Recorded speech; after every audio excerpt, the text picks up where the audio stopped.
In today's video, I'm going to teach you how to open Microsoft Outlook Calendar, a skill that is useful for organizing your schedule efficiently. Whether you're coordinating meetings, setting deadlines, or simply managing your daily tasks, accessing the Outlook Calendar is the first step to keeping everything in order. So let's dive right in and go through the steps of opening your calendar from Outlook on the web. Let's start by logging in to Outlook on the web. To do this, open your preferred web browser and navigate to the Outlook webpage. Once you're there, you'll be prompted to enter your login credentials. Make sure you have those details at hand, the email address associated with your account, and your password. Once those are filled in, click the sign in button, and you will be directed to the main Outlook interface, where your emails are displayed. Now that you're logged in, let's find the calendar. Look towards the bottom of the left-hand navigation panel.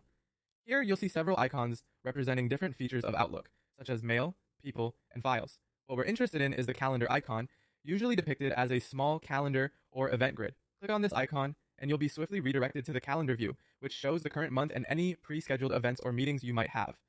There's also an alternative method to access your calendar, which can be particularly handy if you're navigating through multiple Microsoft apps.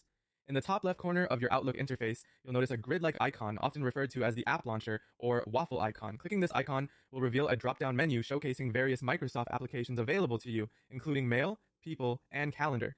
Simply select the calendar option from this menu, and it will seamlessly take you to the same calendar view we explored earlier. And there you have it, two straightforward methods to access your Microsoft Outlook calendar directly from Outlook on the web. With your calendar opened, you can now start scheduling events, setting reminders, or blocking out time for tasks with ease. Remember, staying organized with your calendar can significantly enhance productivity and make your day-to-day planning a smoother process. I hope you found this guide helpful, and thank you for watching. If you have any questions, or if anything wasn't clear, feel free to reach out or leave a comment below. Have a productive day organizing your schedule.